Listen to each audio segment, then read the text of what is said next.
señores, aquí estamos de regreso con Matinal. Gracias por seguir en sintonía. Tenemos a nuestro invitado del día. Está con nosotros Luis Valdés, director general de Impuestos Internos de la República Dominicana. A propósito, bueno, de tantos temas en la palestra, incluyendo la posibilidad de una reforma fiscal. Bienvenido, director. Un placer tenerle con nosotros. Gracias Laura, Alberto, Luis. Percio. Gracias por la invitación. Placer enorme. Decía Laura ahorita que parte del problema del diálogo es que no hay propuestas concretas.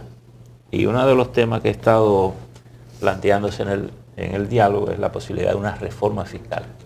¿Tiene el gobierno una propuesta o tiene ideas qué es lo que quiere cambiar o qué es lo que tenemos que cambiar? Sí, ustedes escucharon al señor presidente hablar de 12 temas para la reforma general, las propuestas del diálogo, mejor dicho. Y desde luego dentro de esos puntos hay uno que es la reforma fiscal. El gobierno tiene muchos meses trabajando en una propuesta. Esto lo está llevando el Ministerio de Hacienda. Jochi Vicente está llevando el tema de la reforma y como ustedes vieron en el primer encuentro estuvo la vicepresidenta, en el segundo estuvo el presidente donde trazó las líneas y ya para el próximo encuentro ya habrán planteamientos con las mesas de trabajo y temas concretos. Desde luego que el gobierno tiene un proyecto. ¿Pero el gobierno trabaja una propuesta de reforma fiscal o de pacto fiscal? Reforma fiscal, porque es una reforma fiscal porque incluye no solamente la parte tributaria de los ingresos, sino también del gasto. La racionalización del gasto que de por sí el presidente ha dado muestra ya, pero de manera general de sus ideas. Esto hay que plasmarlo. Pero el sentido de pacto es justamente para incluir esto de la calidad del gasto, de la inversión. Ustedes recuerdan que la Estrategia Nacional de Desarrollo mandaba la firma de una serie de pactos dentro de los cuales estaba el fiscal. Y esto desde los de 2012 tenemos 9 años de retraso en esta parte. Pero lo que le afirmo es que el gobierno tiene un plan que está llevando el ministro de Hacienda. Sí le puedo decir que esto incluye, por ejemplo, lo que tiene que ver con, vamos a decir 4 puntos. Simplificación tributaria. Hay que ver, yo digo que el mejor contribuyente es el dominicano, con todos los trámites que hay que dar para usted pagar impuestos. Aquí en la reforma habrá una propuesta de simplificación de la manera de tributar. Aquí habrá, por ejemplo, el que más tendrá que contribuir más, tal y como está establecido en la Constitución dominicana. Se revisarán las exenciones, desde luego, de manera general, manteniendo algunas que sean propias de la generación de empleo y que tengan que ver con la sostenibilidad de la deuda. Don Luis, una de las cosas que el presidente ha hablado y lo deja como base de la reforma fiscal es ampliar la base de tributación y bajar algunos impuestos. ¿Cómo puede funcionar eso? También habrá. En la propuesta está planteado alguna, pero vuelvo y le repito, no puedo, esto lo está llevando el Ministerio de Hacienda.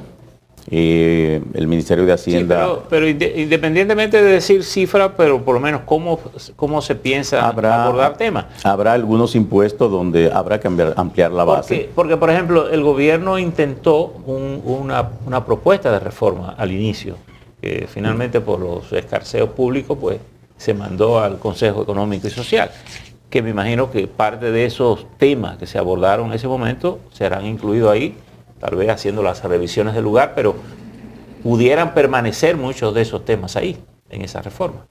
Digamos que sí, digamos que hay algunos, pero vuelvo y le repito, lo que yo no quiero hoy es venir a plantear, tampoco puedo venir a decirle que yo no lo conozco. Yo lo conozco, pero no quiero venir a plantear el tema de la reforma y lo que se va a ver antes de que el funcionario que está llevando esto, que es el ministro de Hacienda, haga el planteamiento en la mesa de trabajo, en la próxima mesa de trabajo. Luis, hay un tema que tiene que ver con la evasión de impuestos y tiene que ver también con incremento o reducción en las recaudaciones. Nos gustaría conocer en tu parte cómo tú has eliminado la parte de la evasión o si existe todavía evasión de impuestos y cómo han ido las recaudaciones. Desde luego, evasión hay. Evasión hay, yo no voy a venir a tapar el sol con un dedo, hay mucha evasión. Aquí hay impuestos donde la evasión está por encima del 40%. Wow. Y desde luego, esto conllevaba, y los planes que tenía el gobierno era, desde que se instalara, hacer un gran censo nacional de contribuyentes, donde pudiésemos detectar esta posible evasión. Ahora, nosotros tomamos el gobierno en medio de una pandemia.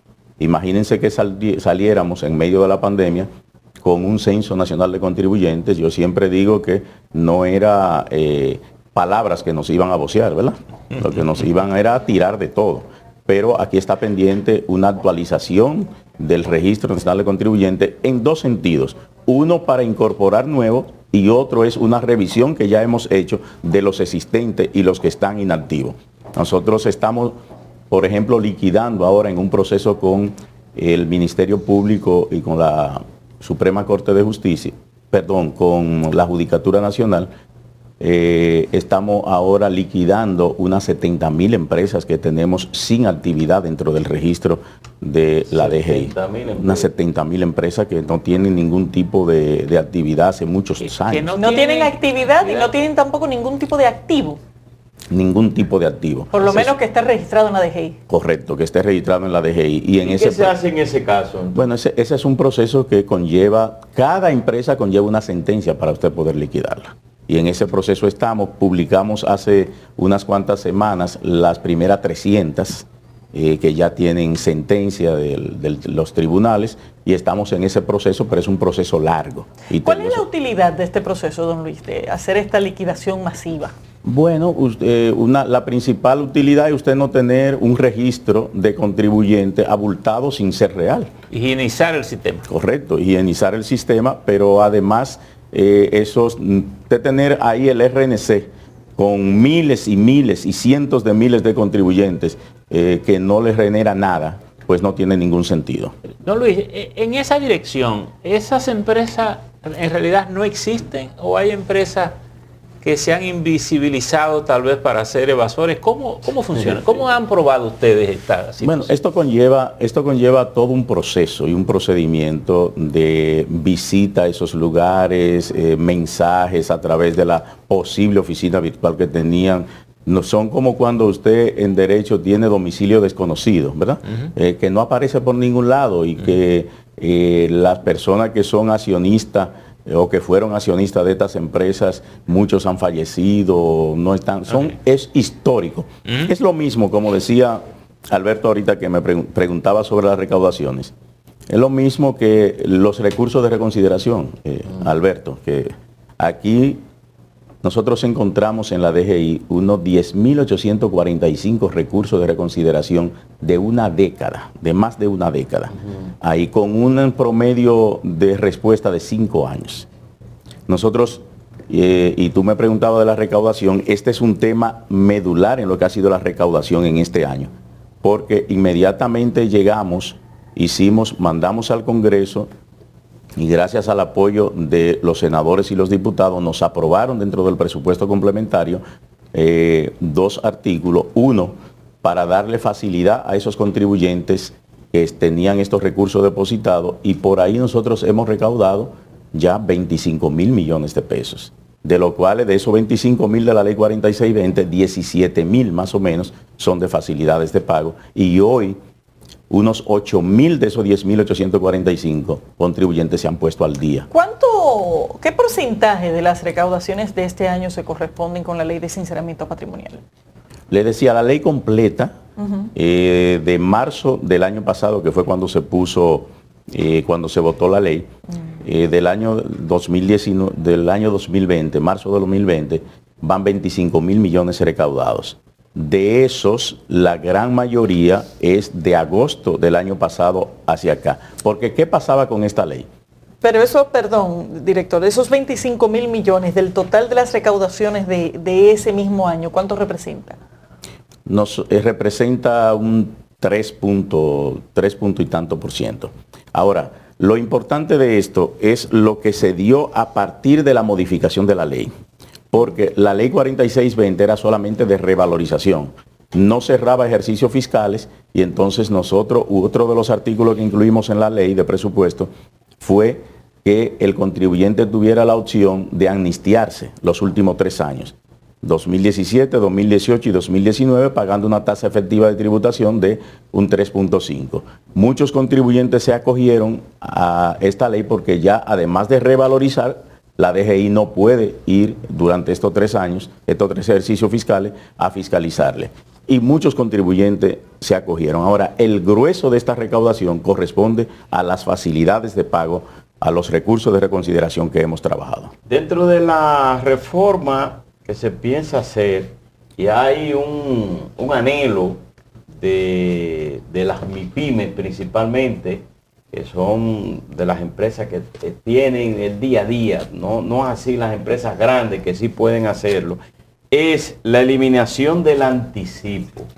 Se ha puesto la Dirección General de Impuestos Internos la idea de eliminar este anticipo o es necesario mantenerlo en el sistema. Está sobre la mesa el tema del anticipo, por lo menos para la micro. Está sobre la mesa, veremos qué sale de la mesa de trabajo del diálogo.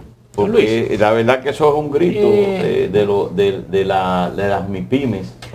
Don Luis, ¿cuánto dinero estamos recaudando la Dirección General de Impuestos Internos, más o menos en promedio en el año? Bueno, aquí hay que aclarar lo siguiente. En el año 2020, originalmente el presupuesto de ingreso, de la proyección de ingreso de la DGI, de recaudación, era unos 535 mil millones de pesos. Pero explotó la pandemia y hubo que modificar, se cayó la actividad productiva y terminamos el año 2020 con una proyección de ingreso en la DGI de 419 mil millones de pesos. Sin embargo, cuando cerramos diciembre de 2020, logramos una recaudación de 443 mil millones de pesos. Okay. Ahora, conociendo el tamaño de la economía, o más o menos las ideas que se tienen, las cifras que se tienen, y en tiempos normales, digamos, obviando una situación especial como esta de la pandemia, ¿cuánto debería ser la proyección, más o menos? ¿Han calculado ustedes esa proyección? Para DGI deberíamos estar sobre los 600 mil millones de pesos. ¿Que sería lo que el gobierno aspiraría en una nueva reforma? No, porque ahí primero, el ingreso total que incluya DGI, aduana y tesorería. He separado aduana y tesorería para... Porque deberíamos estar sobre los 900 mil millones de pesos de ingreso tributario. Pero incluyendo a esas dos instituciones. A esas dos instituciones. Ahora, como DGI, deberíamos estar sobre los 600 mil millones de pesos. Porque básicamente ustedes están considerando ITEVI, impuestos sobre la renta, selectivos, IPI, selectivo, esos son los impuestos. Patrimonio. Ahora, esto es eliminando, para llamarle de alguna manera la evasión. No, pero mira, aún sin la eliminación de ese porcentaje, nosotros, por ejemplo, para el año 2021, la proyección de ingreso de la DGI era de 485 mil millones. Si 485 mil millones tiene 2 mil millones más que lo que se recaudó en el año 2019, que fueron 483 mil millones, que fue un año normal. Si tú buscas de esos 485 mil millones, que era la última proyección, de 419 mil, que era 2020, el último, a 485 mil millones, estamos hablando de más de 60 mil millones de pesos proyectados de ingresos. Pero hay un factor que me imagino que incide en eso, que son los altos precios, porque eso incrementa impuestos. El ITEVIS, impuestos sobre las rentas, rentabilidades. No solamente lo que tiene que ver con altos precios, sino también la dinamización de la economía. Claro. Y nosotros, por ejemplo, que era lo que quería concluir, de esos 485 mil millones que era el presupuesto original para este año de ingreso de la DGI, nos lo han aumentado a 546 mil.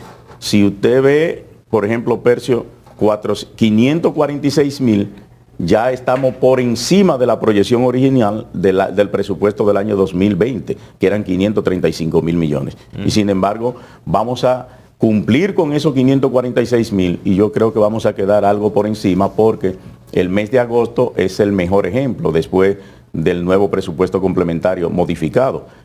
Agosto, por ejemplo, la proyección original eran 40 mil millones, no aumentaron a 42 mil y sin embargo terminamos con 49 mil. 7 mil millones por encima. Cuando hablamos de que tenemos que gravar más a los más ricos, sin entrar en las particularidades de lo que implica la reforma fiscal que va a ser presentada, ¿a qué nos estamos refiriendo? ¿No tenemos al día de hoy un sistema que se supone esté construido sobre esa base? No, eso hay que revisarlo. Eso hay que revisarlo porque aquí todavía existen áreas donde se buscan mecanismos todavía hay mecanismos para que el sistema tiene, que hay que revisarlo. ¿Qué tipo de mecanismos? Unos mecanismos sobre todo en los salarios de las empresas y otros. Vuelvo y le repito, no quiero que sea Jochi y el ministro de Hacienda quien pero sin entrar en la propuesta, pero el problema tenemos que analizarlo. Por ejemplo, se supone que nosotros tenemos una escala de impuestos sobre la renta, que según las personas ingresan más, en esa medida esa escala, quitando incluso una parte que no paga nada y de ahí va subiendo. ¿Por qué no funciona esa escala? ¿Dónde está el problema? Laura, no es un asunto de la escala, sino es un asunto de cómo algunos sectores utilizan estas escalas. Pero yo no quiero, vuelvo y te repito, no voy a entrar en los detalles antes de que se discuta en las mesas de trabajo. Pero vamos a ver lo siguiente, en esa misma dirección. Se supone que el pago de impuestos sobre salario solo es una parte del impuesto. Por ejemplo, usted dice que alrededor del 40%, lo decía usted a Caminero, evade el ITEVI. ¿Cuánto evaden el impuesto sobre la renta? Del 27%. ¿Cuánto que pagamos? 27%. 27%. El 27%. ¿Qué porcentaje se calcula de empresas que no pagan el 100% de sus impuestos? ¿En cuánto puede calcularse la evasión ahí? Bueno, yo te 40, 50, 60. No tan alto, no tan alto, pero yo te voy a decir, no se trata de cómo se evade los que ya están formalizados. Más bien, y como dice uno de los directores de allá, no es tanto evasión, sino que no tributan. El problema es la cantidad de negocios. Los excluidos. Los excluidos, los que todavía no se han incorporado al sistema de contribución del Estado. O sea, la economía informal. Y ahí viene una pregunta. Sí, pero esa economía informal no solamente son pequeñitos. Claro. Pero ahí viene una pregunta. Por ejemplo, se supone que grande o pequeño, esa economía informal hace negocio con las empresas formales. Y las empresas formales tienen que comunicar a la renta todas sus operaciones. En ese cruce de información, ¿no detecta la renta si yo estoy informal y a mí me captan, me buscan? Bueno, para que tengan una idea, en el mes de abril, que es la fecha límite para la presentación del IR2 de las empresas que tienen fecha de cierre 31 de diciembre, nosotros logramos que 6.000 empresas que no presentaron en el año 2019 lo hicieran en el año 2021. Muchas de ellas de manera espontánea, pero otras precisamente a través de estos cruces de información que nosotros tenemos. Pero la solución de todo esto va a venir, ¿ustedes saben cuándo? Cuando aquí logremos poner en práctica la facturación electrónica. Es un proyecto que aquí debió haberse iniciado en el año 2013 y que se le había dado larga y ahora estamos en un proceso de implementación. La anterior administración lanzó un plan piloto donde 11 grandes contribuyentes formalizaron este sistema de facturación electrónica. Dentro de ellas grandes empresas como Claro, como CCN, 11 grandes. Ahora mismo tenemos 35 empresas facturando electrónico, tenemos 56 ya en proceso de formalización y más de 2.000. ¿Qué significa eso? ¿Y por qué las informales no se le han puesto esos registros formales de una facturación? Es un proceso. Ningún país del mundo esto lo hace en un año. Este es un proceso que nos puede llevar 3, 4, 5 años y que tiene que ser por una continuidad del Estado. ¿Pero cuál? ¿El de la facturación El de la electrónica? facturación electrónica. Es lógico. Vuelvo y repito. Bueno, porque me imagino que el primer objetivo de ese sistema serán los formales más que los informales. Sí, los formales, pero también va a haber que formalizar por lo que decía Percio, por el asunto de que los pequeños le venden a los grandes, tienen transacciones con los grandes. Entonces, a la hora que tengamos la facturación electrónica a nivel general, pues todo el mundo tendrá, porque esto ahora es espontáneo, la facturación electrónica. O sea, tú vas a facturar electrónicamente si quieres, pero va a llegar un momento que va a ser obligatorio. ¿Cuál es la implicación práctica de este sistema de facturación electrónica? Bueno, ¿Cómo funciona? bueno, primero... En contraposición a lo que tenemos actualmente. Ahora mismo tú tienes que hacer una factura para cada transacción, una factura ya sea de manera computarizada o sea manual. Y eso tiene que mandarse al final de cada mes a la DGI mediante un 606, un 607. Ahora con la facturación electrónica, las empresas que están facturando Llegan hacen la factura y llega automáticamente a la DGI. Es decir, digamos, el contribuyente no tiene que declarar No. O sea que con el formulario que hay que... ¿Desaparecería el 606? Desaparece 606, desaparece 607, desaparece el usted tener que estar llevando un montón de cajas y de registro de factura porque todo llega de manera automática a la El DGI. IT1 también se haría automáticamente en base a eso, ¿no? Completamente, todo llegaría de manera automática. Vuelvo y repito, este no es un proceso que es de un día para otro. Desde el punto de vista de la tecnología, ¿cuál sería el cambio que tiene que producirse en la Dirección General de Impuestos Internos y en las empresas para que eso funcione? En las empresas, sobre todo, aquí, ese es un sistema que se monta en cualquier sistema de contabilidad de lo que conocemos. En una computadora. En una computadora. Que tenga internet. Que tenga internet, pero en el caso de las grandes empresas, tienen que tener ese sistema de contabilidad que la tienen todas las grandes empresas. Bueno, porque al final es una especie de declaración en tiempo real. Sí, y la DGI está preparada ya para recibir, por ejemplo, nosotros hemos recibido de esas 35 empresas que tenemos hasta el momento, hemos recibido 56 millones de facturas. Y ahí hay una pregunta interesante. De ese plan piloto, de esas grandes empresas que lo están haciendo electrónicamente, ¿se tiene una estadística? ¿Qué tanto ha mejorado la recaudación? Entre 3 y 5%. Entre 3 y 5%. Se ha mejorado. Más que lo que es. Más de lo que era anteriormente. Estamos llegando al final del programa. Ya. Y sí, ya.